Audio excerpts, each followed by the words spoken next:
تعالوا في النهارده اختبار، بس قبل ما نبدا الاختبار عايزك تشترك في القناه وتفعل زر الجرس عشان نوصل 650,000 مشترك، وانزل اعمل لايك للفيديو ده، وصل الفيديو ده 10,000 لايك يا ريت يعني. مش هطول عليكم الاختبار النهارده، فحد حد دخل من اخواتي اللي متابعيني بعت لي رقم حد، ولد دخل بعت لي رقم بنت، قال لي يا صاحبي بعد اذنك عايزك تختبرها وتشوف هي دنيتها ايه. فانا طبعا عملت إيه؟ قلت له بعت الرقم، راح بعت لي الرقم، رحت دلوقتي المفروض ان انا هختبرها. هحط لكم الشات قدامكم هنا، بس قبل ما ابدا الشات عايز الفيديو ده يوصل 10,000 لايك. لو عايز تختبر اي حد ممكن تبعتوا لي على الانستجرام او تبعتوا لي في الشات، ابعتوا لي في اي حته، المهم ان انت عايز تختبر حد ابعتوا لي، وانا ان شاء الله بفضل ربنا هعمل اللي اقدر عليه، وزي ما تيجي تيجي بقى. يلا بينا يلا بينا هنبدا. الاستاذه اللي معانا النهارده اسمها مروه، هي حد صاحبه حد من الفان اللي متابعنا اخواتي، عشان مش هقول الكلمه دي لان احنا كلنا واحد وكلنا اخوات. فالشات قدامك اهو، فهنبدا نكلمها. طبعا اقسم بالله قعدت 3 ساعات عايز اصور ومش عارف بسبب ان هي قافله، فانا قعدت اقعد كل شويه اخش على الشات لحد ما لقيتها فتحت، فهبعت لها بقى وايه، خش بقى باي طريقه، المهم ان انا احاول اجيبها يعني.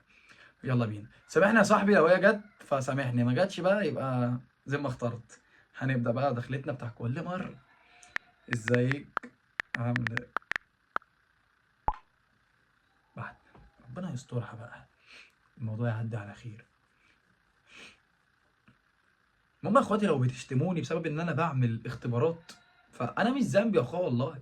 الناس اللي بتبعت ارقامها، وعايز اقول لك ان نص الناس اللي بتشتم، نص الناس اللي بتشتم بتخش لي على الخاص تبعت لي ارقام، اللي بيبعت رقم خطيبته واللي بتبعت رقم حبيبها، وفي الاخر بيشتموني، يجي في الكومنتات يقول لا لا انت كده فاكر نفسك راجل. يا ده انت، انا ذنبي ايه؟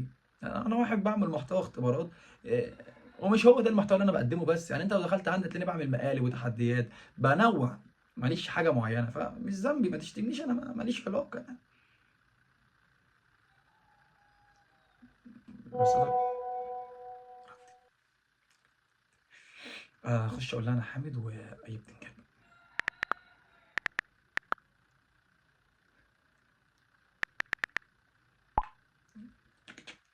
هنشوف بقى، عايزه ترد بسرعه.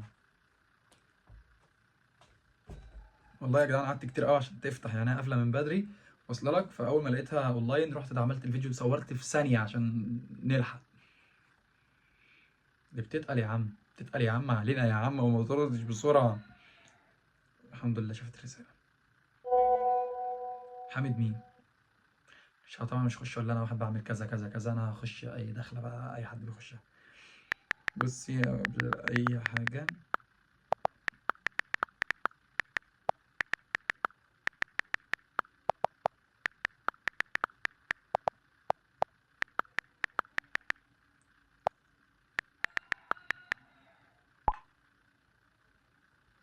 لازم تشغل دماغك برضه عشان هي تهتم بالموضوع، فاهم اللي هو ايه؟ لا، مين الاستاذي، مين الشبح اللي داخل عايز يشقطني؟ استاذ انت لو هتشوفي الاختبار ده مهما كانت ردك هيبقى ايه بعدين، فسامحيني والله مش ذنبي، صاحبك اللي بعت لي رقمي. ايه حضرتك، مين وعاوز ايه؟ تمام. خش ولا بقى معجب بيكي ولا خش؟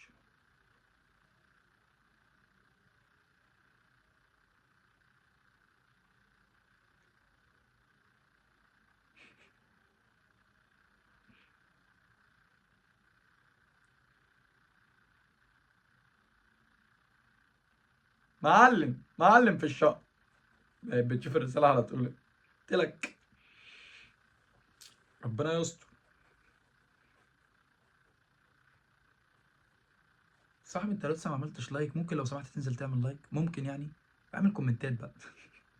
بهزر معاك طبعا، لو براحتك عجبك الفيديو هتعمل، ما عجبكش براحتك برضه، فاهم؟ دي حاجه بتاعتك، مش بغصب على حاجه يعني، ده من ذوقك.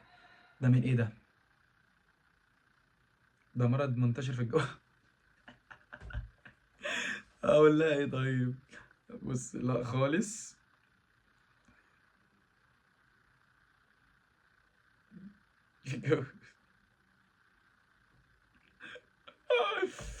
لما نشوف اخرتها، لما نشوف. شات منور منور. الدروع بتاعتي، ده بتاع قناتي الاساسيه، وده بتاع قناتي التانية، وفي واحد ان شاء الله جاي قريب. ودول صوري بس كده، عامل جو كده بس التصوير لحد ما هظبط اللوكيشن، عشان انا وان شاء الله اعمل لكم لوكيشن جامد، فبظبط فيه الفتره الجايه. طب شوف انت رايح فين. عليا النعمه بنت معلمه. احاول بقى اعمل اي حوار، اهدي بس. اتكلمي.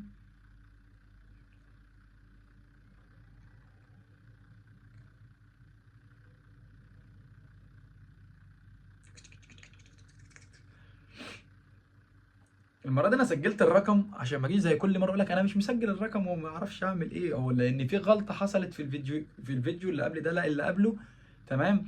ان اختي كانت مسجله صاحبتها عندها، وانا اصلا يعني انا مسحت الرقم، يعني انا مسحت الاسم وصورت لقيت الاسم متسجل، فاهم؟ اختي كانت مسجله صاحبتها المدام، فاهم؟ لاني يعني جو كده هم بيقعدوا يهزروا بتاع فمسميها المدام. فانا لما رديت في اللي خدت الرد كده جه مكتوب المدام، انا ما خدتش بالي لان انا فاكر ان الرقم ما كانش متسجل، اقسم بالله.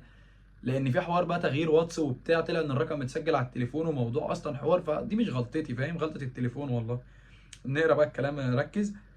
من غير ما اتكلم معاك، اتكلم معاك بتاع ايه اصلا، وكده كده هعمل بلوك، مش مستنيه منك تقول لي، بس ايه قله الذوق دي؟ قله الذوق؟ انا ما دخلتش شتمتك، انا داخل واحد بيتعرف عليك عادي، ممكن تقولي لا مش عايز اتعرف تعملي بلوك. ليه كل الكلام ده؟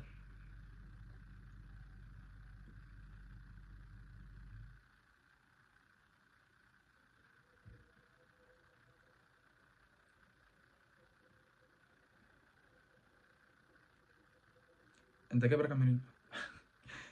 وانك تجيب رقم حد وتكلمه قله ذوق عشان تجيب رقم حد؟ فعلا قله ذوق والله، بس اعمل ايه؟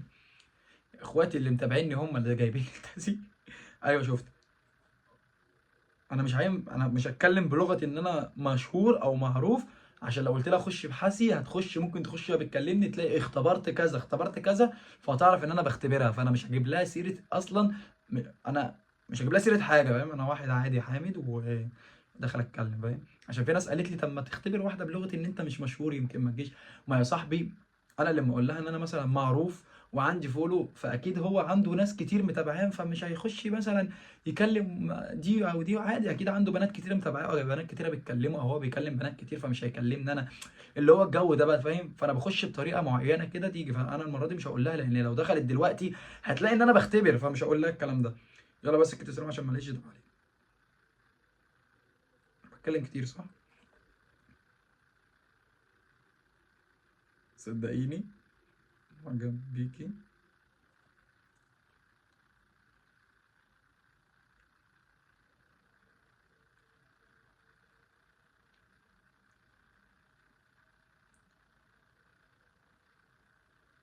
البت ردها عليا مش مخليني ان انا اعرف اجيب كلام، فاهم؟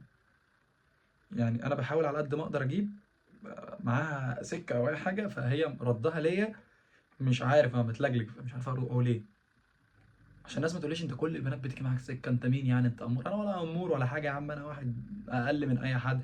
بس الفكره هنا ان انت بتخش تختبر حد، بيبعت رقم بيخش يختبر حد، بتحصل عادي. ممكن حد يختبر حد من غير ما يصور اصلا، عشان يزيد الثقه عنده، اللي هو لو حد دخل كلمها هل ممكن تكلمه ولا لا. ليه قابل تامر حسني؟ شوف.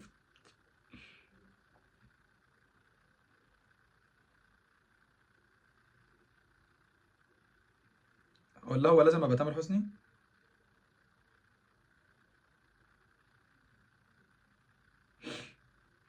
فاهم؟ بس يبقى كل الفكره ان انت بتختبر ما هو جايز ممكن تكون مرتبط بواحده وتكون بتكلم عليك حد من غير ما تقول لك، فانت ممكن تعمل قصه الاختبار دي انك تزود ثقه اكتر بقى، اللي هو ايه، انت ممكن تكون واثق فيها بس عادي يعني بتلعب لعبه صغيره كده بتزود الثقه، واصله لك؟ رقم في الجاكيت ده لسه جايبه جديد. رقم 10 10. يا جدع وانا اسف لاي حد، اسف لاي حد مش مستلطفني، اسف لاي حد شايفني رخم، انا مش كده خالص والله العظيم. هي ما بتردش ليه؟ قفلت ليه؟ طب ما انت ريحيني، يا تعملي بلوك ما تقفليش في وشي. ريحيني انت، ما تقفليش في وشي، ريحيني، يا تعملي بلوك يا تكملي كلام معايا لحد ما احاول على قد ما اقدر اعمل اي حاجه. دي قفلت خالص، يا نهار اسود. طب ايه طيب؟ السلام عليكم، السلام عليكم، ممكن تردي علينا؟ دي قفلت ليه الحزينه دي؟ وقته تقفلي يعني، وقته تقفلي انا بصور الفيديو. هي لو فضلت قافله يا اخواتي هنهي الفيديو على كده.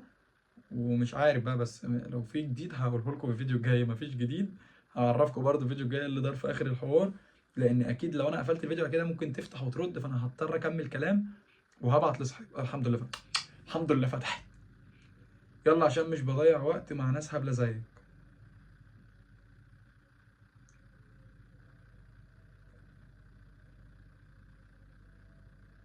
يعمل بلوك.